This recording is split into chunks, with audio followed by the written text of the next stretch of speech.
part of the Press Play Podcast Network. Look up in the sky. It's a bird. It's a plane. This is Jason J. Lewis, the voice of Superman on Justice League Action. This is Mark Wade, writer of Superman Birthright, and you're listening to the Krypton Report.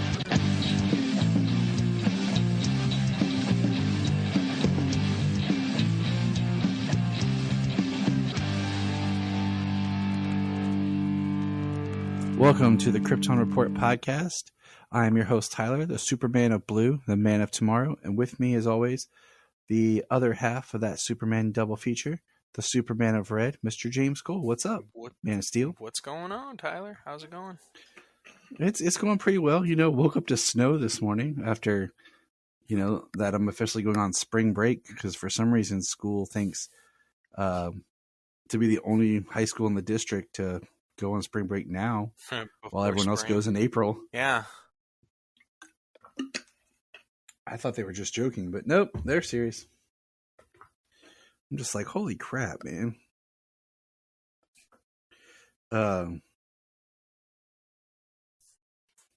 Yeah, I just I mean, man, we had just snow weird. up here. I mean, unfortunately, like the reality here in Northwest Ohio is we can have snow in May if it so chose, but I mean, we usually don't have too much snow past April most years.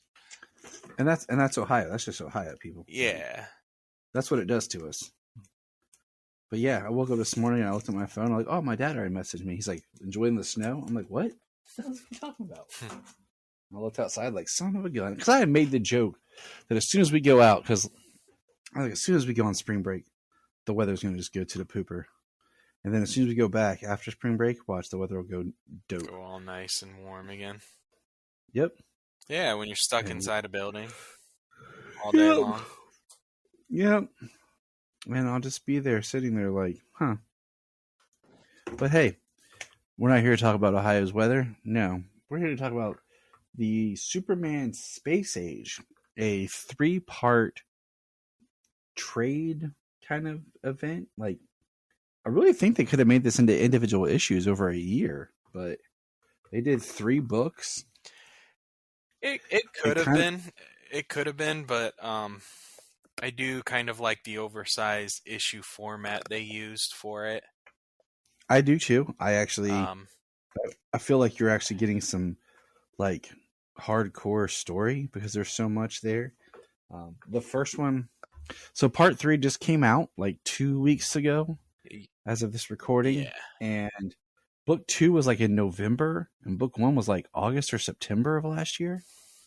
I thought it was supposed to be every other month, but it might have been every couple of months that it came out. Well, it was, and then book 3 got delayed or something because it was one of those like, holy cow, because we had talked about it when it came out. We're like, we could do this now or just wait for all 3. When we realized it was only 3 parts, it's like, just wait for all 3 and do it as one story. So that's what we're going to talk about today. So we're just going to look at that as a whole.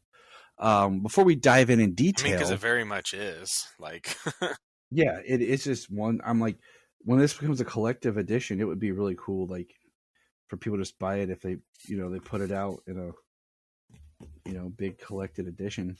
Yeah, I have all 3, and this would be something I would like to have a collected book, a hardback, even.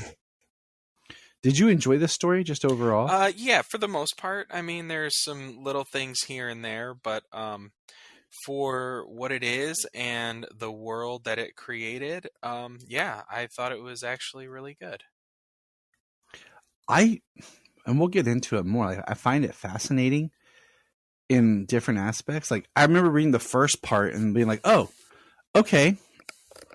And then reading the second part, like, okay. And then waiting and then just reading the third part and being like, huh. And I went back and reread all of it. Well, I've only read through it once, but especially the second part, I was like, and even the first part, I was like, this is a universe that Robert Pattinson's Batman could be in. Well, we'll get into it. But so the first book, it is written by, let me open the book here, Mark Russell. Art is Michael Spike Allred, and Laura Allred is the colorist. And I will just say this. I really love the color, and I really like the artwork. Yes, I dig the artwork. It's very well done. I don't know if it would be like it's the. I think the artwork works in this format. Kind of. I don't know if I'd want like an ongoing Superman series in with this, like the main title, but maybe like its own book, like if Space Age was its own title. I definitely read. I definitely would read an in continuity. Now, you're talking about like I'm talking about if this artist was drawing an in continuity book, I would think that would be fantastic. Now, if you try to put this story in like a ongoing, yeah, I'm just talking about the book, like the art. Like I love the art, but to me, it feels kind of. Okay, so you know what it reminds me of? Like this whole book and this story, I'll say this, it reminds me of someone who's a big fan of New Frontier. Is how it kind of reminds me of. It's in a very similar vein style, like the way the art is, retro, the colors pop. It's not, it's not Darwin Cook art, but it just feels like it could be its cousin. And then even the story. Well, yeah, I mean the time period, the aesthetics, the fashion aesthetics, the building and interior design aesthetics, the character designs, the costume designs, everything's very, 40s, 50s, 60s, 70s, 80s, and all Silver Age as well. Oh yeah, it is definitely a Silver Age. Like, what'd you say, love letter or just book or? Well, so we can kind of get into it, I guess. So the idea of this book as a whole is this is a different Earth in the multiverse, prior to Crisis on Infinite Earths, the Anti-Monitor wiping out universes. Yeah, because I mean, it's the opening page is 1985. Yeah, and it's actually, and it has the skies raining red. It's not exactly red skies and everything like were most common to see during Crisis, the antimatter wave and that type of stuff. But like the Earth is glowing red, and then it is raining red and stuff down on the planet. And the story starts with you have this narration, by Superman throughout the entire book, and he's telling us the story. And we already have Lois and Superman together with John in the first page. And he says, "Dad, is everything going to be okay, right?" And he says, "No, Jonathan, it's not. And that's all right." And he says, and then it jumps to 1963 in Smallville, Kansas. And it shifts over to telling the story about Jonathan and Clark. And there's some, we've got the Jonathan Kent, Pearls of Wisdom. So, and in this where they're baling hay, right? Anyone who's ever worked on a farm will tell you baling hay sucks. Okay. And there's this thing where Jonathan says, "That's enough for today, and I'm spent." And Clark says, "I could have the rest done before you got to the porch, And Jonathan says, "Done quick or done right?" And I think that's an important statement, right? Done quick or done right. But at the same time, I think Clark / Superman could do both. He could do it quick and do it right. Yeah. But Well, this is also Clark in high school, or yeah, maybe shortly right after. thereafter. But this is like this. I picture him as like he's already graduated and he's just not sure what to do with his life. Yeah, because at this point he does say something about he doesn't know really what to do with his life. And He says, "Waste my life here," and his dad's like, "What, growing things?" Yeah, which is very common, very common trope. But how he rushes headlong into the fray.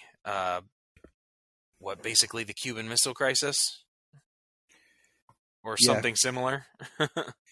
Yeah, I mean, we get Clark and Jonathan sharing a root beer, and then Jonathan starts telling them stories about him in the war in 44. Yeah, I mean, it's in the Arctic Ocean, but still. And they talk about how they used the idea of like light to shoot the enemy, because the enemy were hiding in caves and they thought they were smoking cigarettes, because a lot of the soldiers would hang on to the cigarettes. And then one time they saw a flick and they just shot. It was a little boy. And he talks about the dead, the faces of the dead staying with you.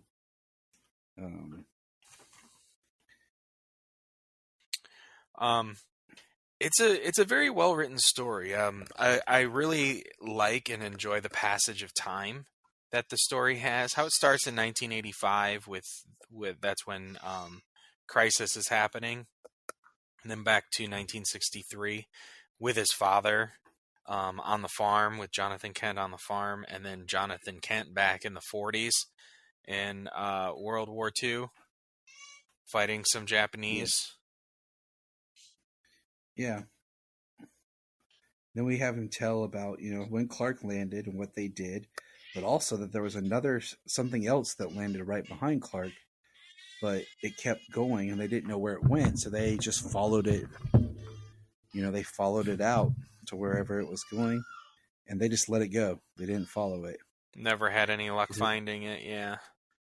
He said, "There's a part of me out there," and he says, "There's a part of all of us out there."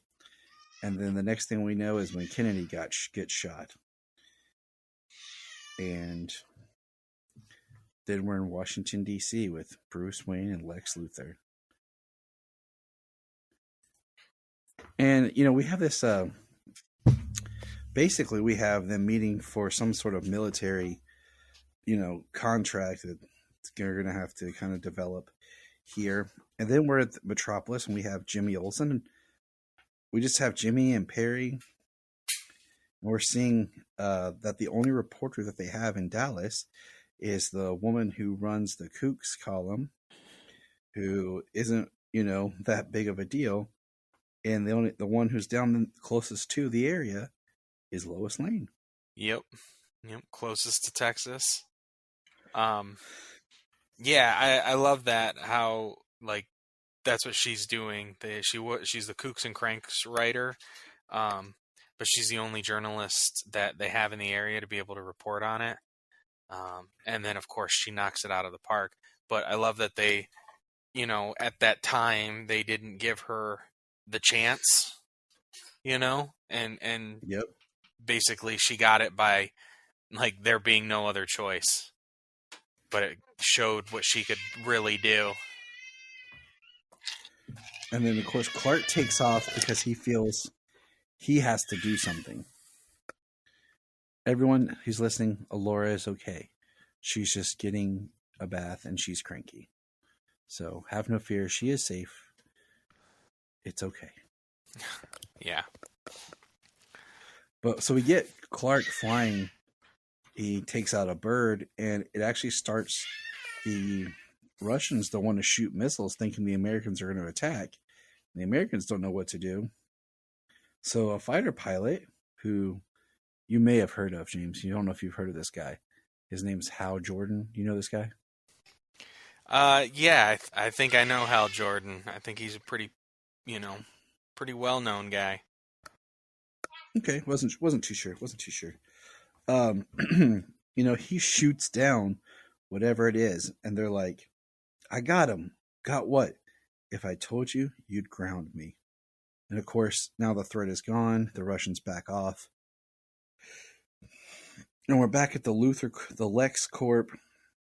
We're learning that there's going to be a pitch between him and Wayne for the government contract. But at the last panel, Lex says, see which person you can find with the gambling debts.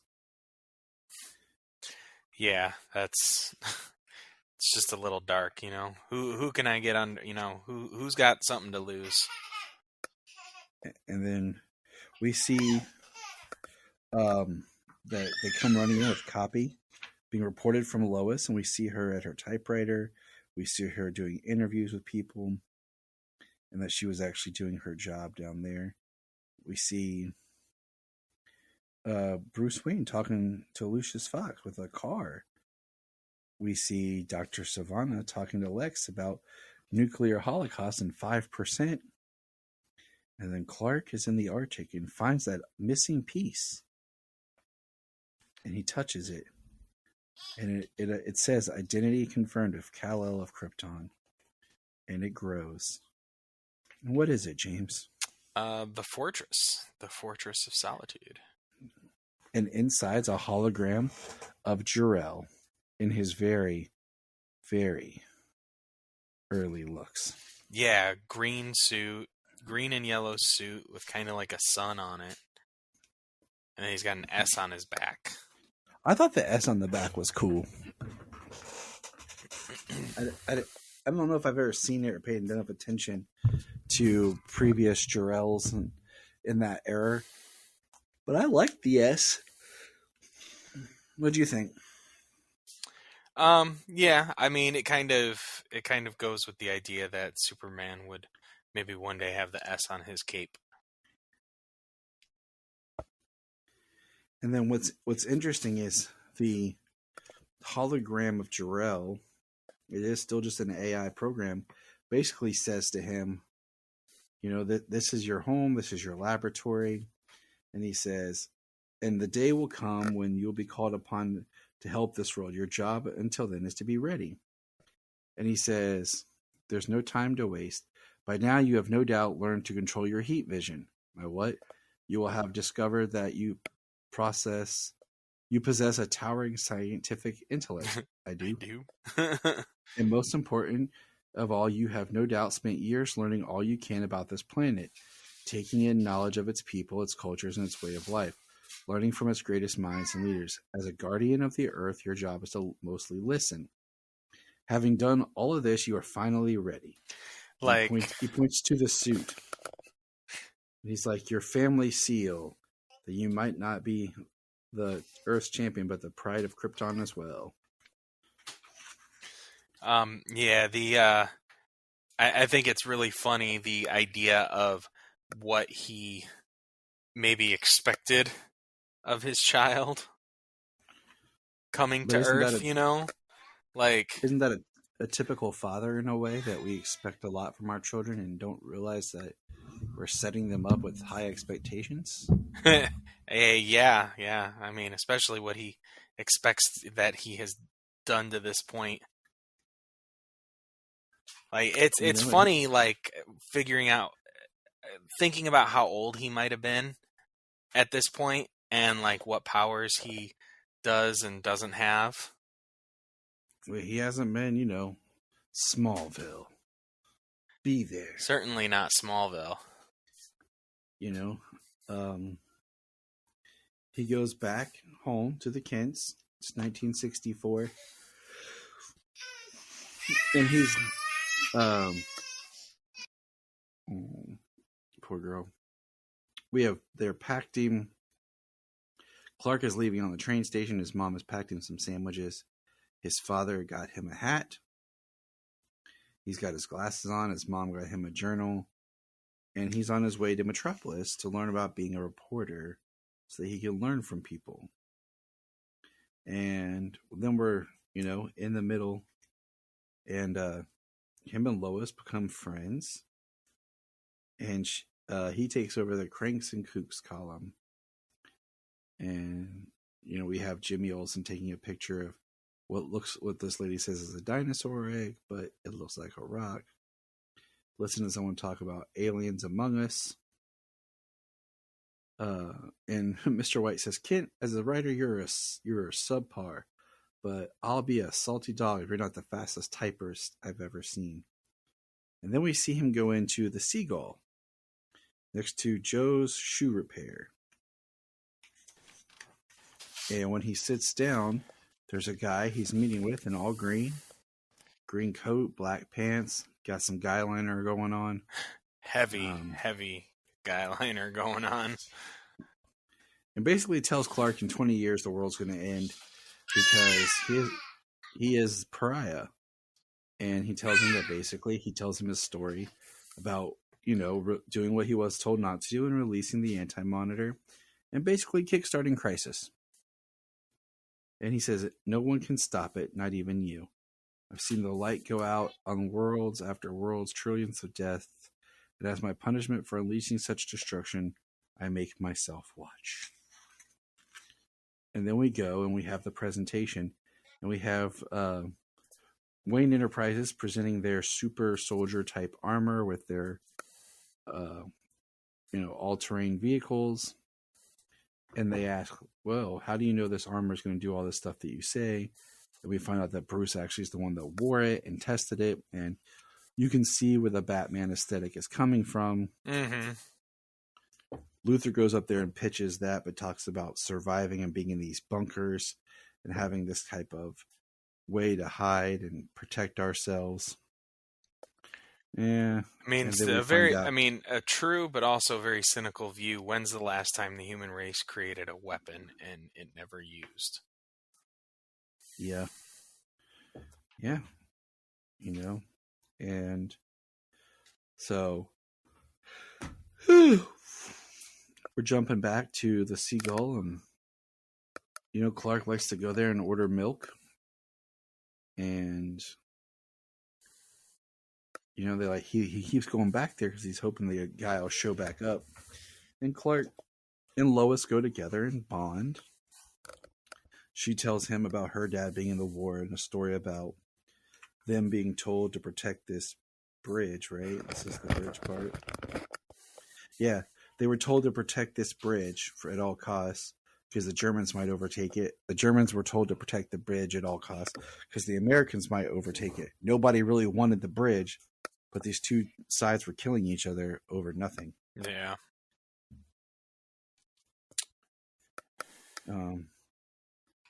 So, and then what I find interesting is Clark says, "Well, these books have a very have an idea of like the things that people do with the power that they have, Yeah.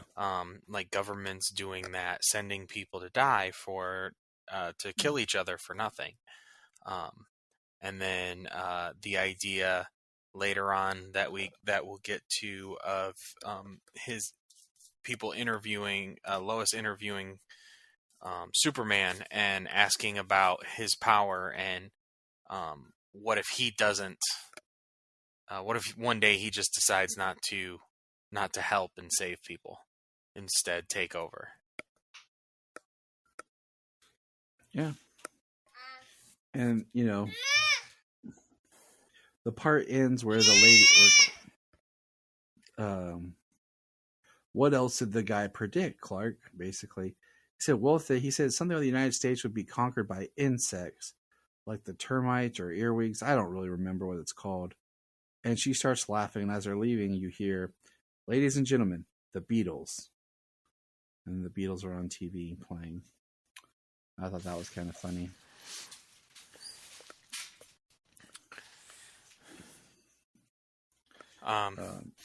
Yeah. You find out that and then we go to them voting on who they should take as the next take on the next defense contract, and a certain general is pushing for Luthor. And we learn, yay, and all of his gambling debts are paid. And then at the end, Lex says, maybe go to the track, take the rest of the day off and go to the track or something. Yeah. And then we're back at, there's Mr. Wayne and Lucius Fox talking.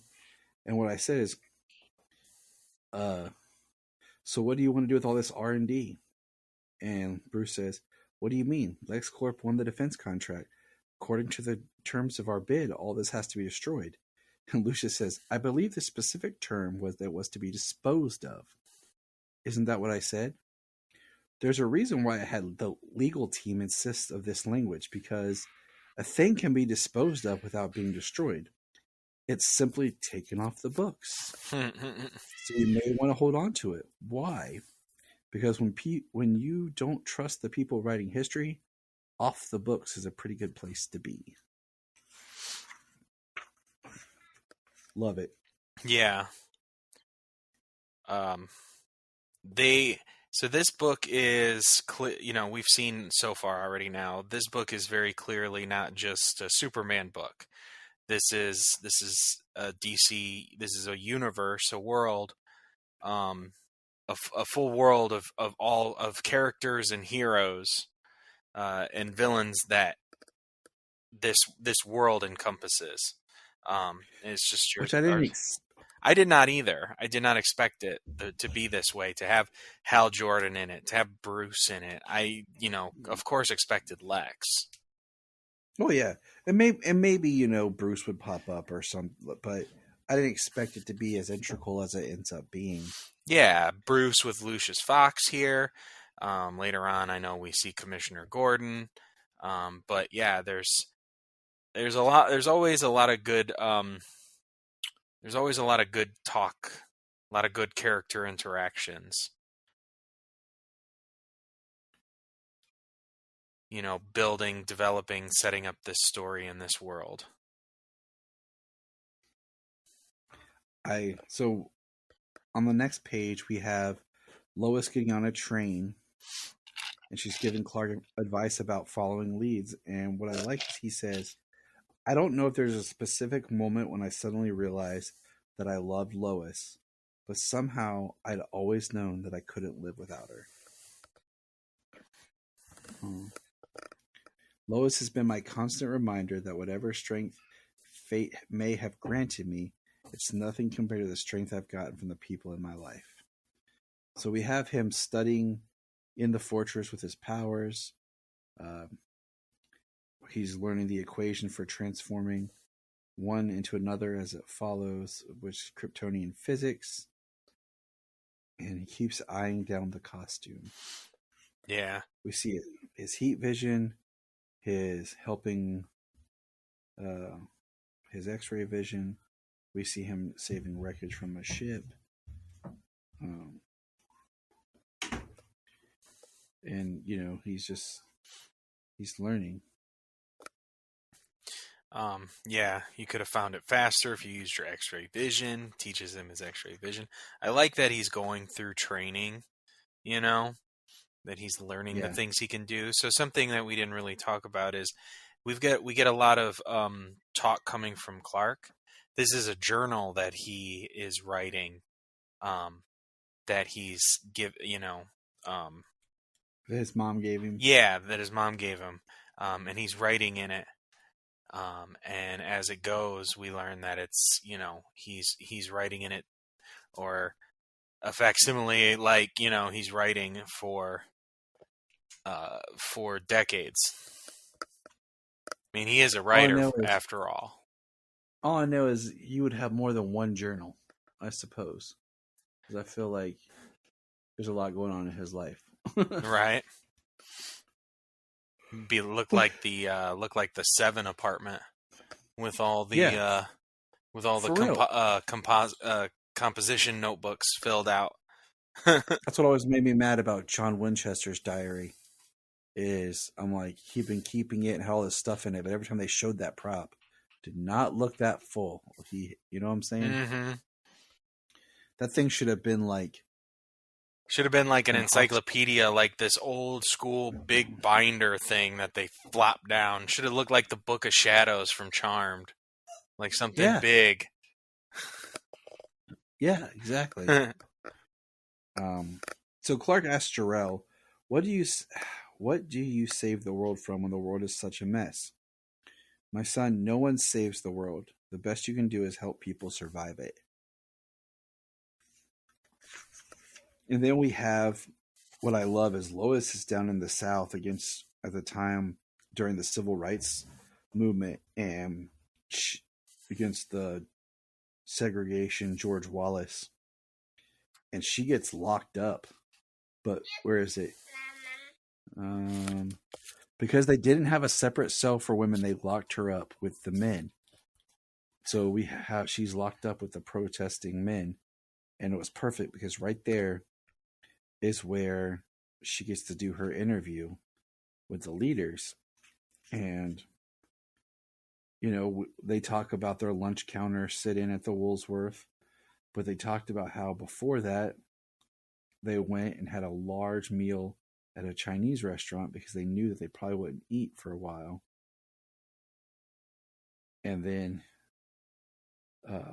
Clark shows up asking for Lois, and all the police officers are like, we ain't got no ladies here. And he uses his x-ray vision, and he sees her in there interviewing. And he's like, okay, well, of course. Thank you, gentlemen. And then later that night, something shakes the police, and somehow mysteriously, the back wall of the cell just has disappeared. And the person she was interviewing was John Lewis.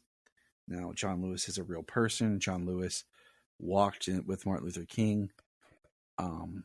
John Lewis was a senator. Yeah, well, I can't remember if it was a senator or a congressman, but he was a senator, and I think he just recently passed away.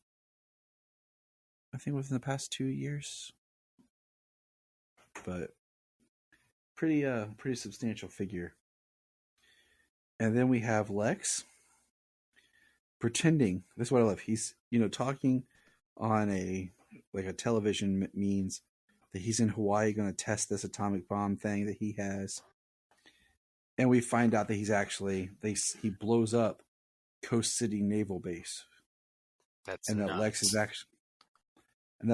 actually in LexCorp. He was using a painting, first green screener. Yeah. Right. And he tells all of his people that work for him that, that basically they're just made these bunkers to they're going to be a nuclear war, and we're going to survive it because we have these bunkers. He persuades them to eat the fruit because we don't know when they'll have fresh fruit again. And Dr. Silas Stone wants out, and Lex gives him a check for $1 million and says spend it quickly, because basically Lex prepared for the world to go kaboom.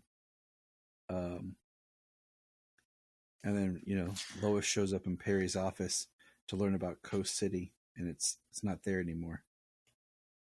Yeah, I mean, his intentions are he blows up Coast City and he expects them to return fire on the Soviets, starting a nuclear war to destroy the population of the planet. And that's, gosh, Lex is evil, but dang, dude. I know, right? You have Hal Jordan flying past Coast City, seeing it just demolished. You have Bruce Wayne, who's smart enough to kind of talk to, are there any warheads missing? Who has, they're all there in military custody, all except 2. And where are they? LexCorp.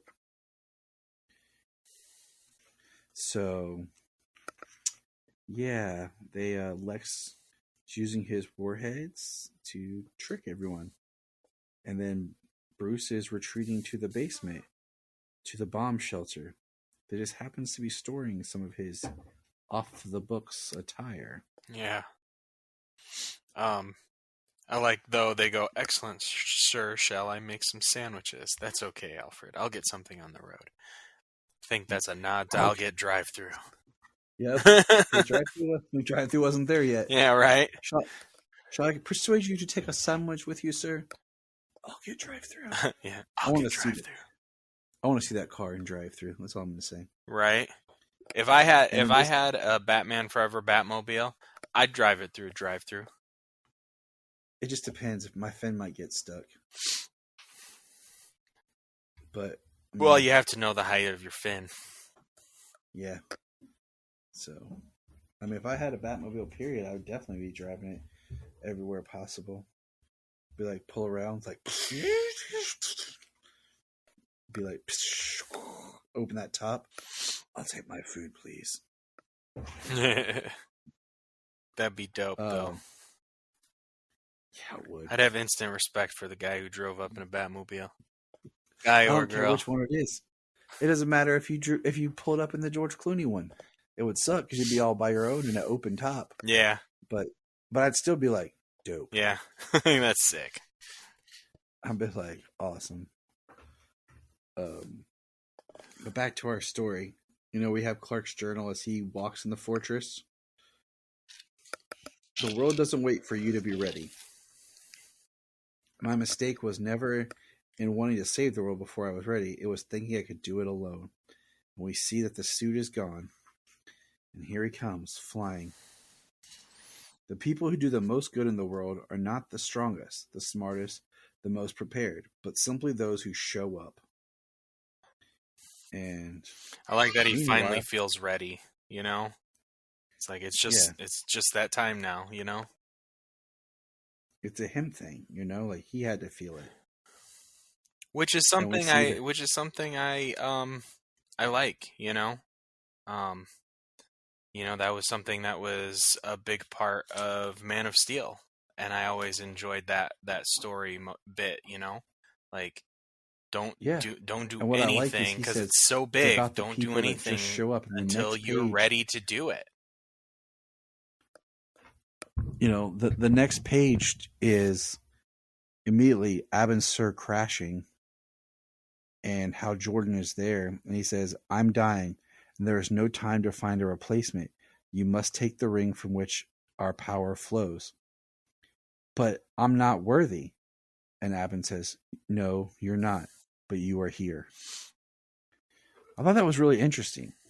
Like it backs up what Superman just said, but at the same time, like it puts that how Jordan's not, worthy, but he's there, so he's just doing the best.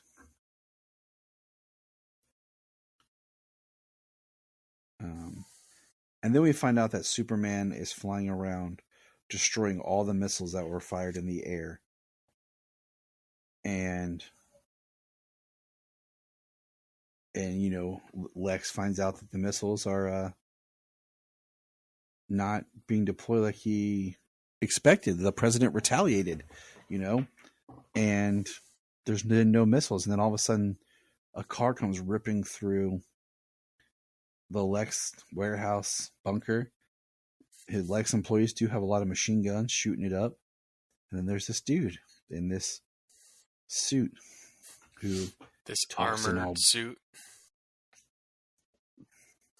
And then Luthor has this fall guy he's setting up. Then all of a sudden, you just see Batman pull Luthor through. And we find out that General Lane was in Coast City. And there's Lois at the remains. We find Lex has been arrested. It says an investigation quickly revealed that it was Lex Luthor who destroyed Coast City.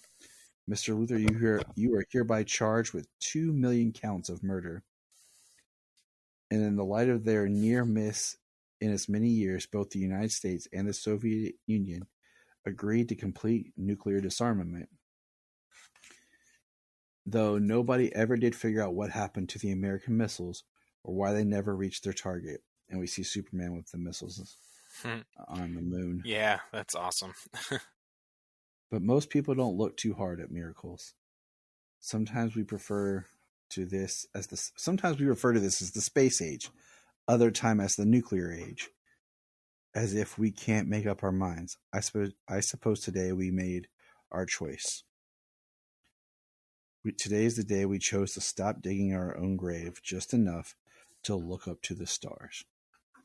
And there's Clark shown back up in Kansas, while his dad's holding the Daily Planet, the day this became the space age by Lois Lane.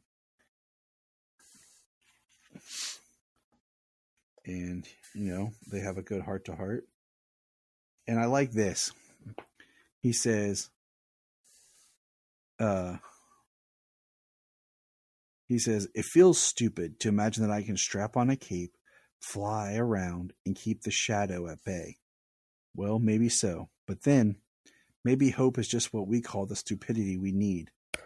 All I know is I'm not worrying about anything, says Martha. And it says, 1 month later, United Nations, and we have Wonder Woman talking before them.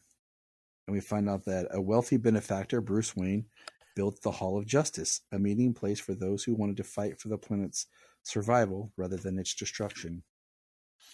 And the final page is basically Batman, Superman, Wonder Woman, and Green Lantern.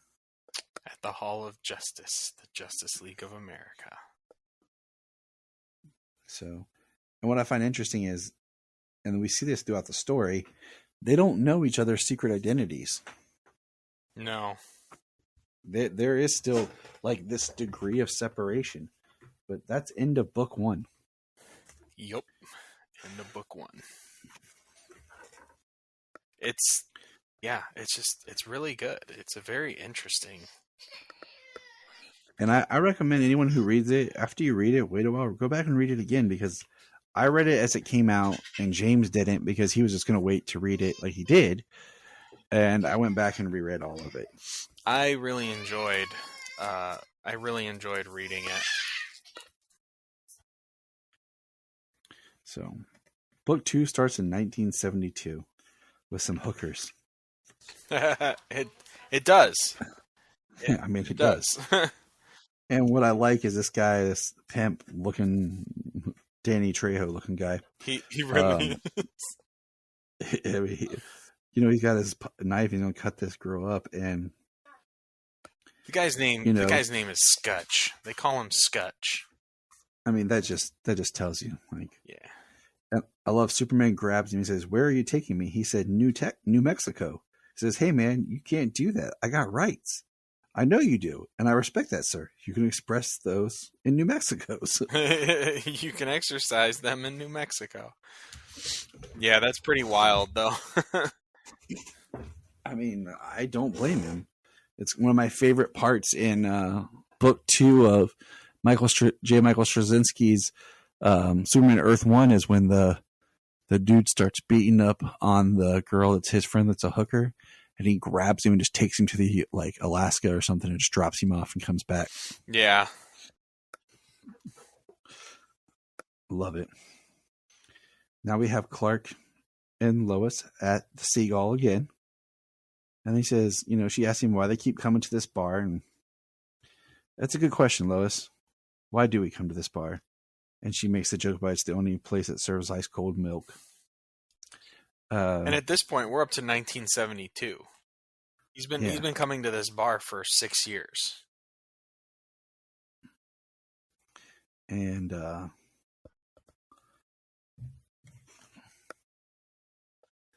hold on. So Clark goes outside, sees an asteroid, flies up, stops an asteroid, from hitting the Earth. Big deal, right? I think it's funny because, as he comes back down, and he says, where's the quote here? "In the end, every prophet is a pariah, and people prefer the comforting lie they call hope. And who can blame them? Why would you believe any of this was coming to an end if you didn't have to?" We see him signing a lunchbox for a kid. And he brings flowers to Lois. And Lois basically, I love this Lois. Where she's just questioning what he does and what he can do.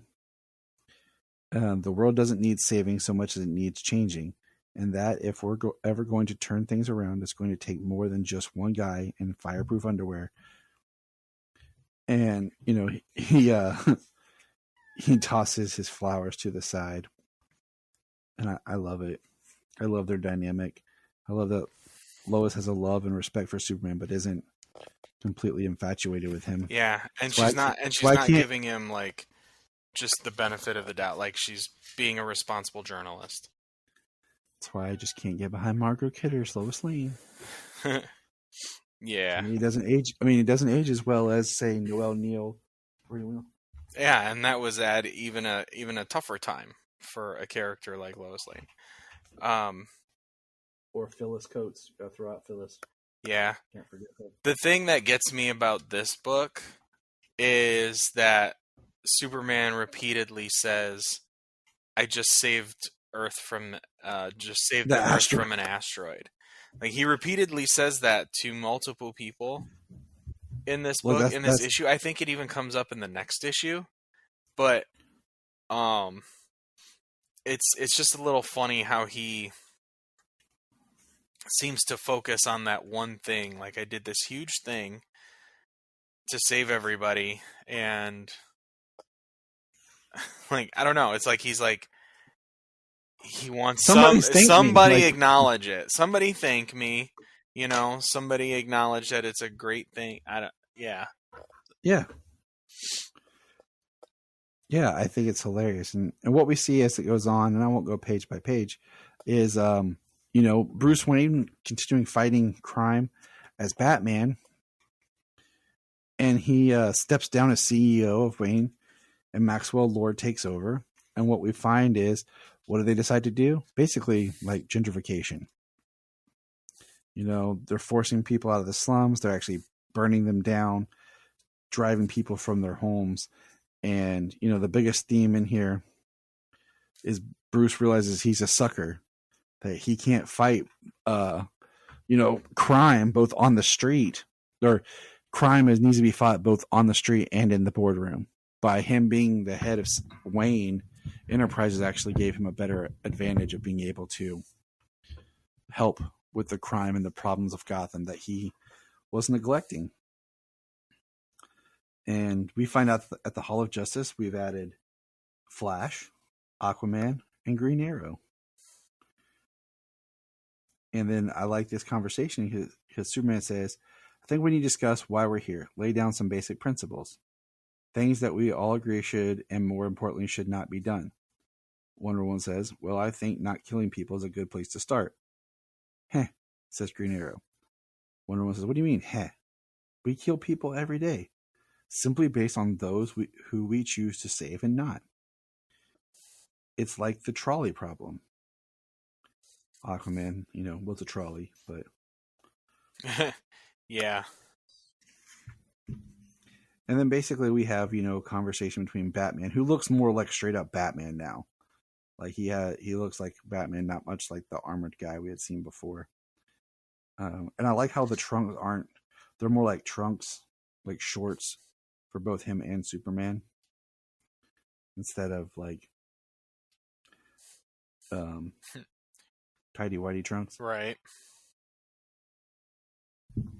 And, Batman says, unlike you, I can't afford the luxury of time, the luxury of hope. And hope keeps coming up as like, the lie we choose to believe, the luxury. It's a theme in this. And then there you have your line from Superman. I saved the Earth from an asteroid. You're welcome. Right. And then Batman explains the trolley. The trolley situation is you have a trolley heading full speed towards 5 people who've been tied to the track. And the only way to stop it is to switch the track, knowing that if you do, it will kill an employee who was working on the other track. Would you do it? Trade 5 lives for 1, and the knowledge that you had a hand in the one's death? The correct answer, of course, is yes. You should flip the switch even if an innocent person dies. Not to save the 5 lives, but to deny whoever tied them to the track whatever it was they wanted, to let them know they failed, that they will always fail. Because in the long run, that's what saves lives. I suppose the purpose of the thought experiment is to make you consider what extent you're willing to play God. But if you hold the power of life and death in your hands, then you're not playing. So that's Batman. And then we find out the Flash is, learning to disable bombs because he says how many times people show up with bombs and he has to just like grab them and run away with them, but doesn't know where to go to help them defuse. So he's learning to defuse bombs. Yeah. I think it's funny. It says just run around with a live bomb until I figure out what else to blow up. That's not a good situation for anyone. So I figured it might be helpful if I learned how to defuse a bomb or two. I just think that's funny because of, Batman. Sometimes you just can't get rid of a bomb. Yep. And I still always laugh. I made a joke to Brian about I just push people and I run away. But we don't quote that movie. And then we have the whole Watergate scandal that breaks. And Clark basically explains, him and Lois basically break it down what they were doing and what happened and everything. And he gives Lois a head start. And then we have where Clark talks about it. He says, now that I wasn't working the Watergate break-in, I had time to do some thinking. My mind kept coming back to that trolley problem. If you could save 5 people by sacrificing one, you should do it. To me, the answer seems to be no. You should try to save them all. Because even if you fail and end up sending 5 people to their death, you remain the kind of person who will do whatever it takes to save 6. The kind of person who refuses to play God, even though you have the power to. And in the end, that's what saves the most lives. I suppose that in the space age, in our area of game theory and cold mathematical analysis, operating on that kind of optimism might seem naive, hokey even. But when it all seems lost, when the cynical and corrupt are firmly in charge, isn't that when you need optimism the most? And I feel like that's a really good breakdown of the mindset of both Batman and Superman. Absolutely. And of course, Clark goes back home, sees his parents. How are things with you and that girl? She's 28 years old, Ma. And not great. And he's giving her the breakdown. And where is it? Ma says. And he's talking about how she sees through Superman and gives him something to think about. And Ma says, and that's what it sounds like you love most about her. I don't know this girl from canned peas, Clark, but I know that the one way to ever find out if someone loves you is to show them who you are. Suppose you're right, Mom. Glad we could help, says, Paul while drinking his coffee. Glad we could help. And I love this. When it's Superman walking with Lois and the guy says, hot dog, Superman? He says, gee, Tony, I'd love one, but I don't carry a lot of cash on me. And he says, it's on the house, Superman. Wow, thanks. And then you see kids, hey, it's Superman. Well, for one thing, there's always free hot dogs. Then Superman, flies a lady up the 6th floor to her apartment. The lady makes them some tea. And he says, the thing is, the larger purpose being that is, it makes people feel like no matter who they are, no matter how great or small their problems are, somebody cares. Excellent tea, ma'am. Then they see that she has a picture of her husband who was in the war. And, Clark says, my dad was in the war. And Lois says, mine too. And we learn about right here, we have another flashback kind of story. And it's Superman telling about when his dad was in the Pacific, when it was hit by a torpedo and every man was in the water, and Jonathan's buddy Toby told him that they radioed that another boat would be coming, so just hold on. And says, so his dad, hold on. He says, the next day came, but no rescue boat.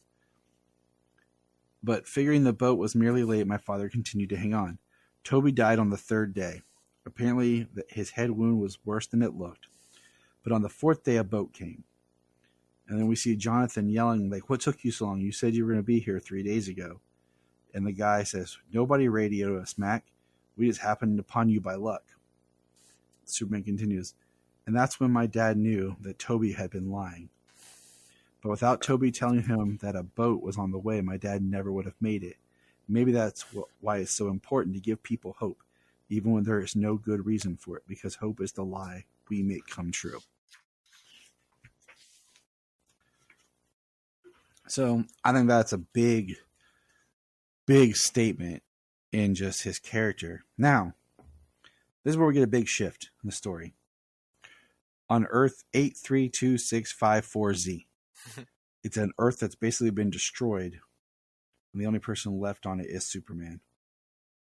And we find out that so he says to himself, why do I stay on a planet that's been destroyed as punishment for my failure to save them, to save my home?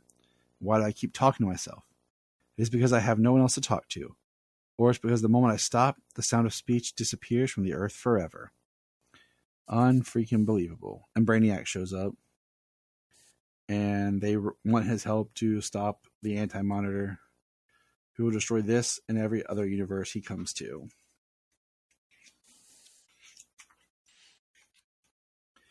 And,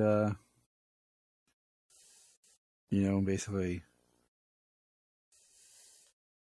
he's like, okay, whatever. Yeah. And this Superman, he's talking, he says, he's right. And perhaps he left the Fortress of Solitude intact, knowing that I have enough compressed hydrogen, freeze-dried soil, and seeds to rebuild the planet. But what's the point when there's no one to rebuild it for? All right, then we're back at the Hall of Justice. Flash, still working on his bombs. We learn that Brainiac's coming. And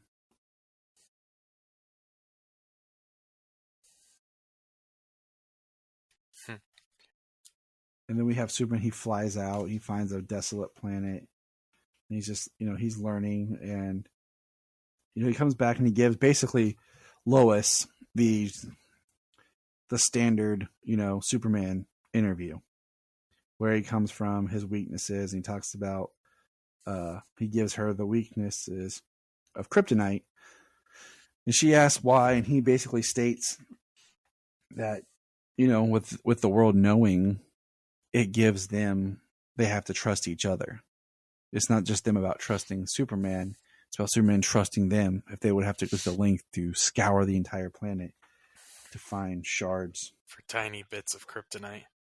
I like how he talks about it, though. Rocks, metal, really any matter that has been absorbing the radiation of a red sun is, well, I call it kryptonite. This next page, one of my favorite parts.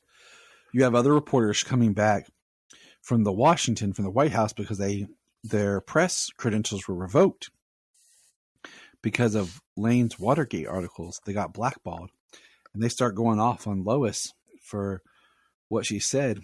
And Clark goes to say something, and they're like, "Butt out, Kansas." And then Clark loses his junk. He says, "No, I don't believe I will. If I've done my job half as well as Lois, I'd be the one writing those articles. And if you had half the courage she had, you'd be writing them." He goes off on all of them. Jimmy shows up in his very 70s attire. Clark, meanwhile, still has the same basic suit he left Smallville in, 10 plus years ago. And, "Is that you? Are you a coward?" He says, if you've ever seen war, you really want to know? Because cowards get platoons killed. People who freeze when bullets start flying. People who close eyes, pretend they're somewhere else while their buddy's bleeding. So, what do you think, James? So basically, Clark goes off on these guys, and we find out that Perry promotes him to the new editor because their editor had quit. And we're back in the Seagull, and Lois and Clark are having a conversation. This time, Pariah walking by the Seagull. Yeah, they just missed him. Yeah. And we find out that, is this where we find out? Hold on.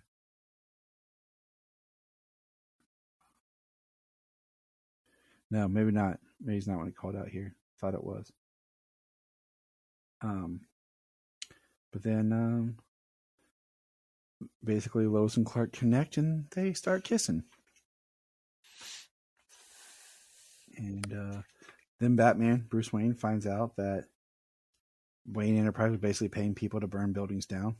Then we go on a little Batman thing here, where Bruce Wayne tricks him by appearing in the most yellowish suit possible, his own house fundraiser, then switches with Alfred, but comes out dressed as Batman with a bag over Bruce / Alfred's head, demanding they basically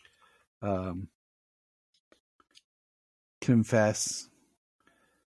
And he says, how many buildings you torched tonight, Lord? How many? And Maxwell Lord says 2. He's like, for every building you've taken from Gotham, I'll take one of yours. And he blows up Wayne Tower. Yeah, which I thought was wild. I was like, wow. Like, I know Batman is like a serious dude, but like he's going almost terrorist levels. Yeah, this is some crazy Bruce. Yeah. It's effective. Maxwell Lord quits. Yeah, and Bruce He becomes CEO again. Yeah, and it's 1974, and there's Queen, and we see Clark, buying the newspaper, and it's more Lois's Watergate stories, and she's like, "You can get those free at the office." He's like, "I know, but I can't wait. I'm just so proud of you." Then you turn the page, and they're getting married. Oh, I almost forgot where he says, I've debated on telling you this because I wanted to protect you. I told myself, but the truth is I was simply afraid to say anything. But if we're going to do this, then I need to come clean. Clark, what is it? Lois, Lois says, Superman. You knew, but how? Clark, I'm the reporter who broke Watergate. Now they're getting married. Yeah. Yeah, I like that he didn't tell her. I like that she liked and fell in love with Clark. I like that she knew and that she waited for him. I mean, it's so many different ideas executed very well in their relationship. And we have them in the back of the car, her kissing him, and she rips open his shirt. It's all cute. And then we're in 1975 in the fortress, and guess who just had a baby? Because there's Clark carrying the little bouncing baby boy. And they're meeting Jor-El, the holograph, and learning about Kandar that actually has people in it. And then we find out there's a disturbance in the Earth's magnetic drain. And Brainiac has come to Earth. And he's talking at the Hall of Justice. With Flash, Aquaman, Green Lantern, Wonder Woman, Batman. Or no Batman, sorry. And, Flash is like, have you ever met an ant? Because let me tell you, they take threats to their home very seriously. And Brainiac's, talking trash. He talks about the Anti-Monitor. We see the Anti-Monitor with Harbinger. And the destruction of planets. And basically he says, why? Destruction of universes. And Superman says, why this parlay? Why bother telling the ants that you're about to step on them? He says, this world's about to be destroyed. There's nothing you can do about it. But its wealth and resources can be used to save others. And isn't that what you are here to do? Here to protect Earth, not to horse trade it. But there's one resource this world has that makes it unique, worth harvesting, which is, Brainiac says, you. And Superman says, and the other 4 billion people on Earth, they're dead. So the Justice League basically... Yeah, they're dead already, and you get a shot of Lois and John. Mm-hmm. You don't threaten a man's wife, his woman, and his child. About to throw it down. And then, just you, son of Krypton, Kal-El. And then basically they start battling Brainiac. We see the invisible jet. We see Hal Jordan going. Superman gets set by red rays. And then we get the best part ever, which is the Flash saying, hey man, you okay? You should stay on the ground. It's dangerous up there. You're not exactly much help, are you? I don't know, maybe. I mean, I did just plant a bomb or two or a whole bomb closet worth on the board his spacecraft. When did you do that? While you were all jabbering in the Hall of Justice, and we see how the Flash is sped out, grabbed the bombs, went back, put them on the ship, and then the bombs go off, and a part of Brainiac's ship comes out, but when it does, it has like its metal, what do you call it, tentacle thing? Yeah. Just Tentacle it uses like a spike. Burst through Hal Jordan. And then Batman shows up in his Batmobile, finally doing something. Well, Batman's part-time. Yeah. He's part-time leaguer. And even in this universe. And then, they basically get Brainiac to a stalemate, and he leaves, but Hal Jordan does not. We find there's like a council of Brainiacs talking about the coming, end, and then we're basically at the grave of Green Lantern. They're burying him with a headstone with the Green Lantern symbol because nobody knows who each other is. And Mr. Wayne's building a new Hall of Justice. And Batman basically says, I'll see you on Monday. And then Superman's talking.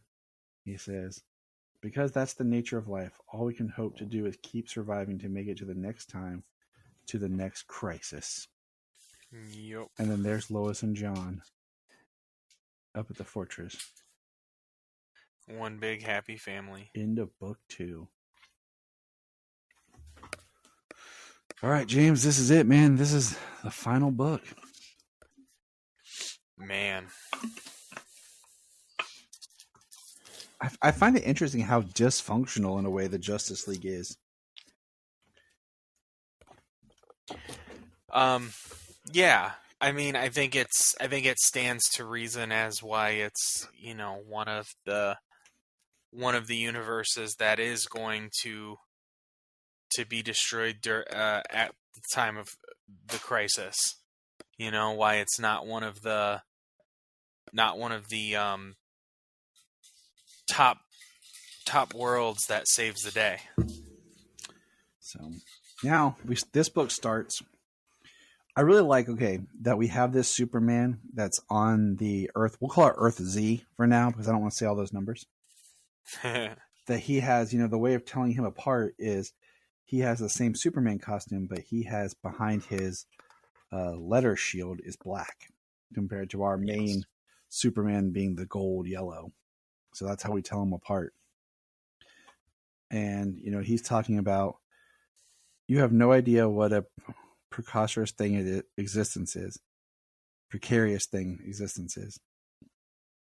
How many other Earths just like this one have already been destroyed? Whether they're by their inhabitants' own hand, alien marauders, or just dumb luck. And now we're back. It's 1982. I'm not born yet. Neither are you, James. Nope, not born yet. And back at the Seagull, and he finally ran into Pariah again. Hasn't seen him since the 60s, and now he's wearing a green 80s sports coat. And his makeup probably fits him better now. Yeah. And he says, I was beginning to think I just imagined you as a man. And then Pariah's like, a manifestation of your guilt or innocence as a bad dream. You're basically saying the same thing, that, there's nothing you can do. And then we have the new Hall of Justice, where we have now John Stewart. Because the last one was destroyed by Brainiac. We have Martian Manhunter, Hawkman, Black Canary, Hawkgirl, Red Tornado, the Atom, and Swamp Thing have joined. Batman's looking even more Batman-y. And now they're talking about the multiverse and the Infinite Crisis. Lantern explained that the Anti-Monitor, a being who feeds off antimatter, was methodically drawing antimatter from each universe to create a sort of cosmic freezer. So, and then we learn about the Alpha Centauri B, where there is a large group of Brainiacs. And They're making their stand on a certain Earth, which is Earth Z. And it's almost identical to yours, in fact, except in one minor detail, that the universe, the human race, is extinct. How? Who knows? Probably some nuclear conflict or other. Your conflict are too petty to be worth remembering in any great detail. But feel no guilt. It's actually more surprising when this doesn't happen to an Earth. So that's pretty deep. Now Lex makes an appearance back. He's in the big house.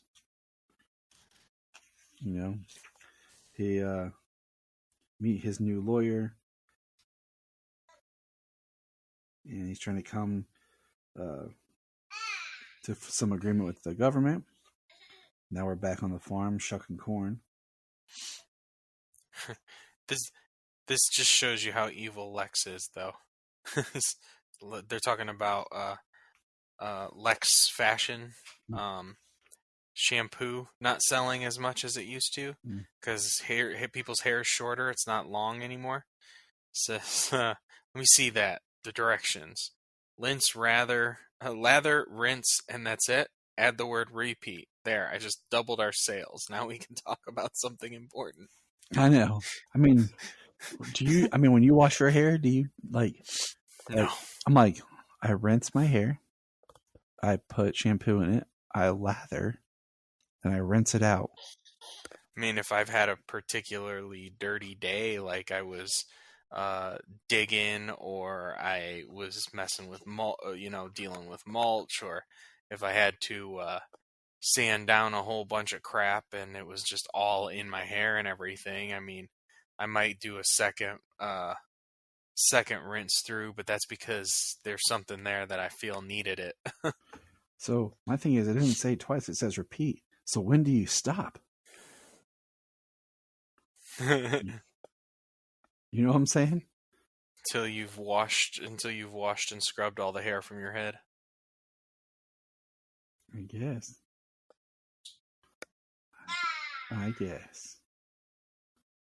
So. All right. So we got Lex, we got corn shucking, and then we have, it's like, it's an important conversation. But then I never became a corn farmer because I thought I was going to save the world or make some huge difference in people's lives. Suppose I just do what I do because it's who I am. And maybe we all do. Even if the world ends tomorrow, I'm not sure I'd do anything different because being here on the farm with you and Martha, this is what I always wanted my life to be. I know you just want to help everyone, son, but don't work so much that you forget who you are. Now get back to work. I could have had all these shucked by the time you blinked, old man. I know, but then you'd miss out on all my corn-based wisdom. And then we have Superman snowball fighting with John and Lois. And I like that all the time with his dad. It's just, I can do all this so fast, but he just does it regular speed to spend time with his dad. Yeah. It's true. And then the next is, I think it's interesting they live at the fortress, like they straight up live there. Okay, just throwing that out there. He gets a phone call, and they find out that, Clark wakes up. What is it? It's Dad. He's had a heart attack. He's dead, Lois. And the next one is them at the funeral of Jonathan Kent.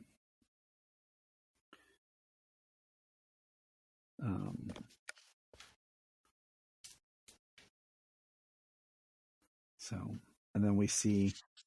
I mean, his dad is older, grown. He's been Superman. Like, it's expected at some point that maybe, a parent will die, but that doesn't have to be a forming factor for Superman. Right. And I like that. I like it a lot. And then we have Superman at the fortress with his Kryptonian father. He says, "This is Kryptonian medicine my son has never been used to treat other species." And then we have Superman resigning from the Justice League. Yeah. Feeling that he needs to find another way to help people. That he can't just be a strongman. And the Flash talks about how he started building model ships and bottles to teach himself patience. And he says, Superman says, thanks, that must have taken you a long time. No, not really. That's the 10th one I made today. Anyways, goodbye.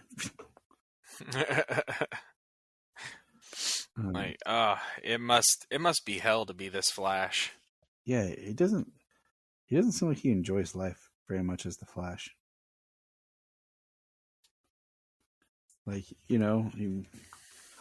well, I mean, the things he can complete in a single day, like, we could only wish to have more hours in the day. Like, he wishes he had less.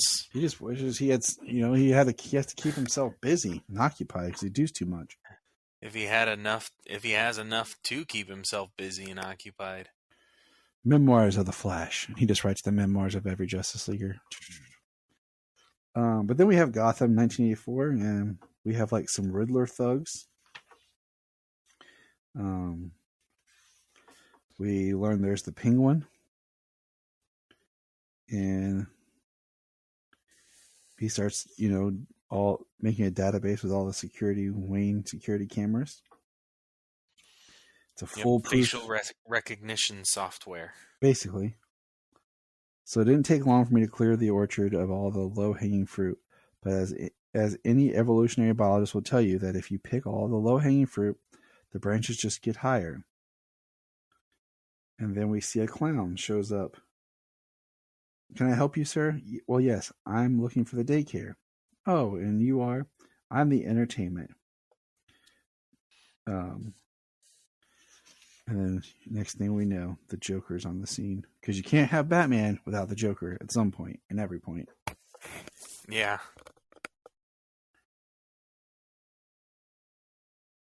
So we have Lex in court. And trying to appeal his conviction for killing 2 million people.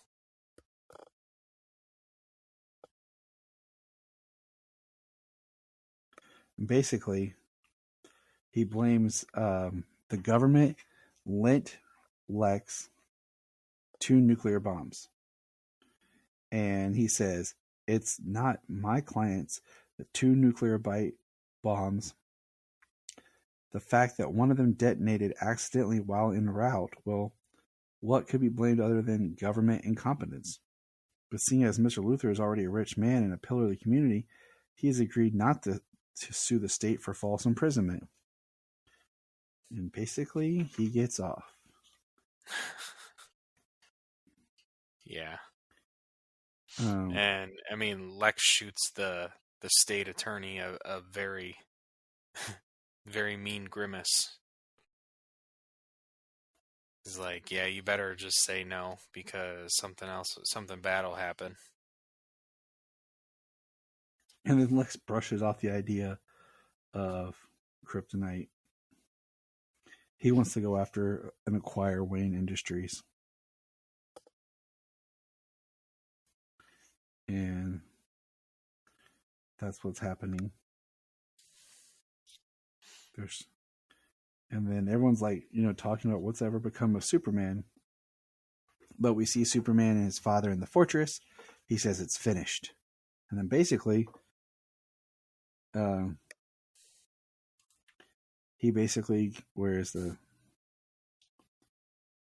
using my laboratory at the Fortress of Solitude. I've discovered a way to analyze the quantum DNA signature of every being on Earth. It's like a precious snapshot of who you were at a specific moment in time, from which we can explorate what your body will do. Meaning that if someone gives me a sample of their DNA, I can diagnose and cure every disease they have or will have. I call it Project Humanity.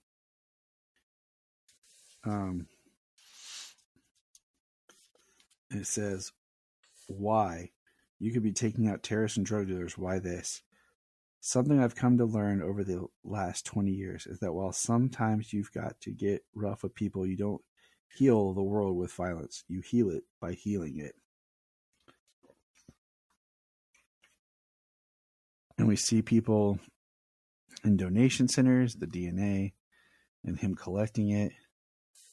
Meanwhile, Lex is doing his thing, winning people over. But do you think Lex ever really wins anybody over? I don't know. But what I love, I mean, business-wise, sure. I love when we have Lois and Martha in the Kent farm, and Lois looks very 80s with the one shoulder. Right. And she tells her, you could come live with us, at the Fortress of Solitude. Believe me when I say there's plenty of room, and the view is practically the same. My God, just miles and miles of nothing. Right. At my age, that's pretty much the view from everywhere. And then I like this. Just Clark and Jonathan on the porch, shucking corn. He says, I miss Grandpa. I do too. But it's impossible to shuck corn without feeling like he's somewhere near judging me. Right. And then his son says, you're not going to die, right? I mean, you're immortal. He says, there's no such thing, son. Everything that had a beginning will, by definition, come to an end. The day comes for all of us when you leave behind the things you love, which is both death's tragedy and its promise. Then we see Joker with, he's got kids in a burning building, and Bruce can't get a match on the Joker's face. And we learn that he was actually just where is it? Is he holding them for ransom? Tabitha was his daughter, the daughter of a part-time clown. And even worse, the luck of living in the only place that a clown could afford, the tenant slum, or to be more accurate, an infamous, enormous insurance scam known to its tenants as a death trap, but to the rest of the world as Wayne Towers. So basically, in the past, an arsonist burned down the place where the Joker and his daughter lived. And he went in there to save her and got disfigured. And now that's the origin of this Joker. And Batman's going after to stop him because he's ransoming these kids. And Silas Stone is there where he traces him. Or Lucius. And basically there's dynamite in the phone booth, and it blows up. Batman can't, he can't find him. But he shows up as Bruce Wayne, and the clown tricks him by wearing a Bruce Wayne mask. So they don't know which one's the clown and which one's the real one. I would just say, look at the gloves, but, And then, I mean, you'd think so. Then he burns the money, and he makes Wayne put on a clown mask, right? Yeah. He got confused when I was reading it. And he was going to get away with it, but Bruce Wayne jumps in and gets shot, and so does the Joker, and they both die. I thought it was pretty crappy. I'm gonna be honest. The fact that Bruce Wayne gets shot by a cop at the end, and that's how he goes out, stopping the Joker like that. He ain't wearing body armor. It took me a while to just kind of let that sink in. I was like, well, I mean, it is a different world. This isn't the Batman this isn't the Batman we're accustomed to. No. And then there's Clark talking with Pariah again. And LexCorp basically takes over because Bruce Wayne is dead. But then there starts to be fire in the sky. And the heroes go into action for trying to protect everyone and do what they can, but there's no way of saving the world, The crisis is here. At the fortress, Jor-El disappears. And what we find out is Superman, I'm trying to figure out where it says this. Brainiac had given me coordinates for an escape portal from the universe. Should I change my mind? Should I decide to join him? Should I choose to abandon the doomed world that has become my home? Should I choose to abandon the human race and all that it's meant to me? So before I end this journal, I'd like to add a few brief notes about how you came to be reading it. In fact, someone ever does. If someone ever does. Brainiac promised to keep the portal to the other universe open long enough for one being to cross through. And if Brainiac is nothing if not reliable, nothing if not a survivor, his only mistake being the assumption that I must be too. So basically, he pushes through this giant crystal ball looking thing. And we're back on Earth Z. And Clark's talking to himself. It says, Clark, your name is Clark. Your mother is Martha. Your father is. And he catches this. And he says, it's Kryptonian technology, but how? He says, let's get it inside. And there's the journal. He says, I don't know if anyone is reading this journal, but if someone is reading it, it's probably your universe version of me. I know that your planet has been destroyed, so if you stuck around, I can only guess that hope is what kept you here. I have sent this capsule to the North Pole of your world in the belief that if you are still there, that is where you'll be. The enclosed memory crystal contains the quantum DNA signature of as many human beings as I could get from every corner of the Earth. This will allow you to recreate everyone recorded on the crystal as they were at the moment I received their DNA. I made it my life's work to save these people, to save what I could, the world that took me in. This is going to require some explanation. So basically, the first person he brings back is Lois.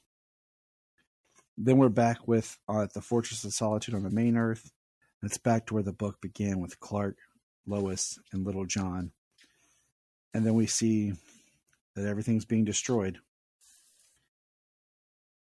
And he says, Lois once asked me to be a hero. And I'm not sure I ever really come up with a good answer for that. What it means to be a hero. But the best one I could come up with is that a hero is someone who never thinks about how much they mean to the world, but realizes just how much the world means to them. And then we're on Earth Z, where everybody wears white jumpsuits. And there's a thing that says, in memory of a friend. And it's a statue. And it's a Superman statue. And this girl says, I don't get it. You're still here, Superman. He says, yes. I suppose I am. What kind of maniac builds a statue of himself? That's not me. And the part is what we all call love. I would have made the statue color so at least you could do the difference in his symbol. But that's the books, man. And I know I recommend everyone to read it because there's a lot in there. We could have dissected more and more, but if we went into it, I mean, we could do a 3-4 hour deep dive on this story. And it's interesting because, the one thing that I kept coming back to is, how does this Earth survive the crisis and the other Earth didn't?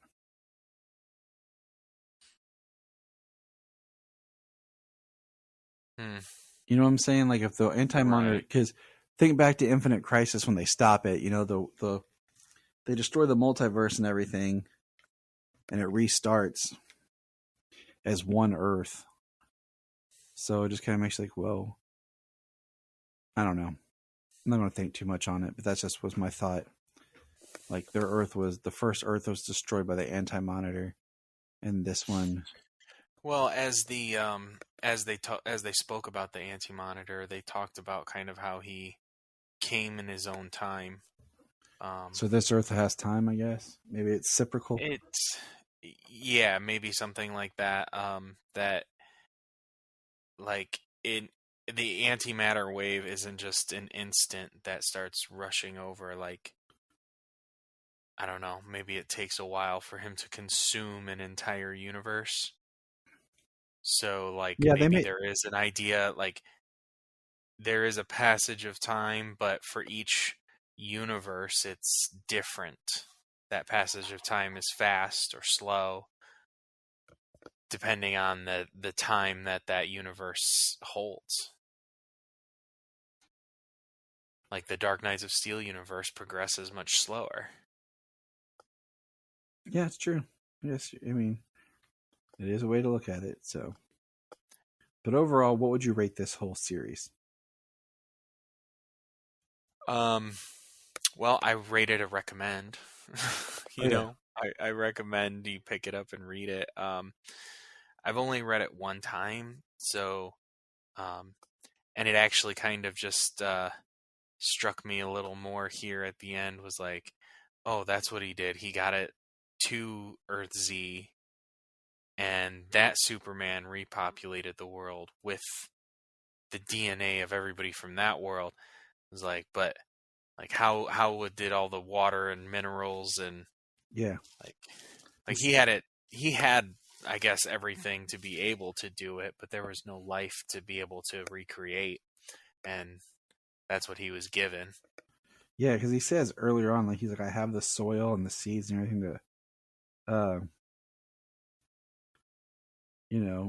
to, to repopulate the earth. And he said, but there's no reason to. And then, so the whole point is with the people now having the ability to bring the people, he's like, well, might as well do it. So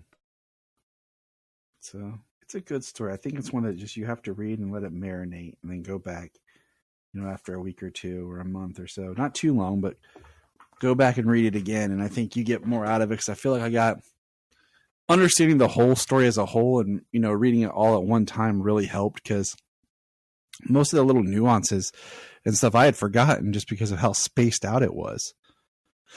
And then when we were going to do this, I went, and read the whole thing. So that's what I recommend to people.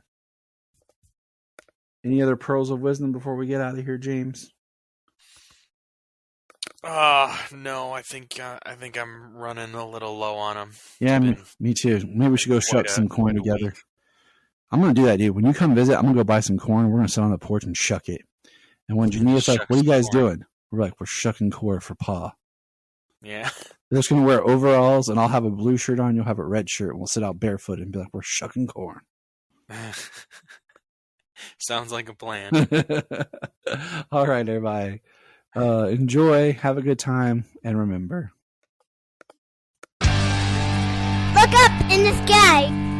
We just want to say if you've enjoyed this podcast, please check out other podcasts on the Press Play Podcast Network.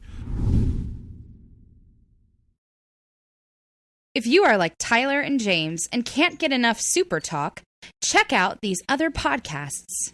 Digging for Kryptonite, Supergirl Radio, The Last Sons of Krypton, The Superboy Legacy Podcast, All-Star Superfans, Superman the Animated Podcast, The Aspiring Kryptonians, Always Hold On to Smallville, The Geek of Steel, and Truth, Justice, and Hope. Remember to check out Krypton Report on all social media platforms. Go to linktree.com/Krypton Report. You find all of our information. $1 a month. You'll get extra special content that you don't get on the main show, like movie commentaries and whatever else comes out of our mouths. So check it out, patreon.com/Krypton Report. This is Dan Jurgens, and if you want to have a good time, keep listening to the Krypton Report. We're going to press pause and hear a few words from our other podcasts on Press Play Podcast Network.